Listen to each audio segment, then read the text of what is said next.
Hey, let me ask you a question. For as long as you can remember, what comes to mind when you hear the words Middle East, war, conflict, instability? For decades, actually for generations, the region has been metaphorically volcanic.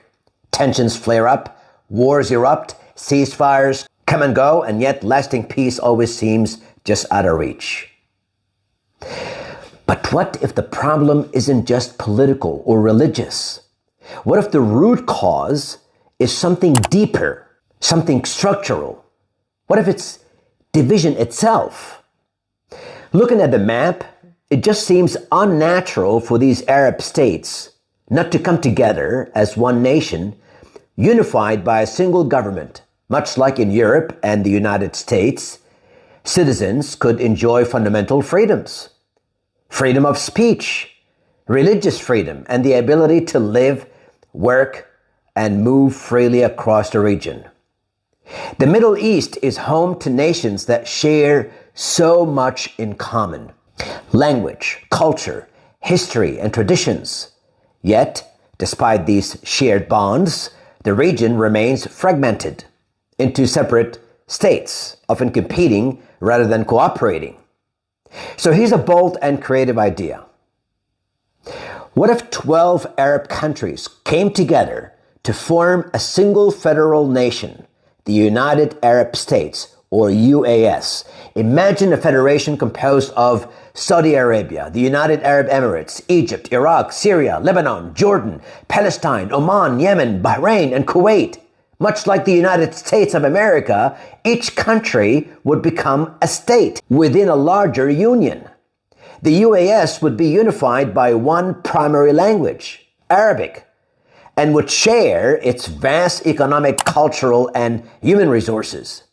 This fragmentation has at times fueled tribalism, sectarianism, and geopolitical rivalries. And while there have been countless peace initiatives, many have treated the symptoms rather than addressing the underlying structure of division. In this vision, the UAS would adopt a parliamentary system similar to that of the United Kingdom. A prime minister elected democratically would govern the country, ensuring representation and accountability. Meanwhile, the Saudi royal family could assume a symbolic role akin to the British monarchy, serving as a unifying cultural and historical figure, while political power rests with elected officials. This model blends tradition with modern governance, offering both stability and democratic legitimacy. Now think about the possibilities. Just think of it.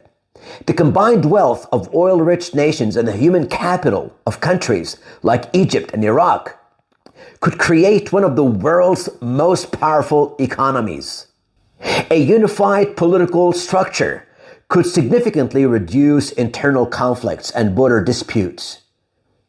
Speaking with one voice, the UAS would hold substantial diplomatic and geopolitical weight on the world stage.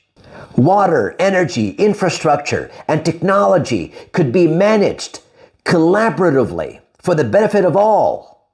Citizens could live, work, and study anywhere within the Union, fostering integration and opportunity. Inspired by democratic models in Europe and the United States, citizens could enjoy freedoms such as freedom of speech, religious liberty, and equal opportunities under the law. But beyond politics and economics, this vision is ultimately about people. Imagine a child in Gaza growing up with hope instead of fear. A family in Syria rebuilding their lives in peace. A young entrepreneur in Baghdad collaborating with partners in Dubai, Cairo, or Muscat without barriers. This is not just about borders. It's about dignity, opportunity, and a shared future. Of course, look, such a vision is going to come with a lot of challenges. Differences in political systems, economic disparities, and national identities would need careful negotiation. Trust would have to be built gradually, perhaps beginning with economic and political cooperation before evolving into a full federation. History shows us that unity is possible.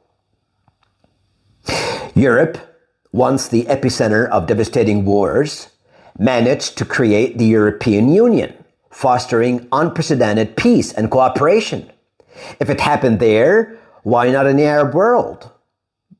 The idea of the United Arab States may sound ambitious, perhaps even utopian, but every great transformation in history began as a bold idea. Peace requires imagination, it requires courage, and sometimes it requires us to rethink the very structures that divide us. So what do you think? Could unity be the key to lasting peace in the Middle East? I'd love to hear your thoughts. Share your opinion in the comments below. If you enjoyed this discussion, don't forget to like, subscribe, and share this video. Until next time, this is you, me, and the truth, where we dare to question, imagine, and explore new possibilities.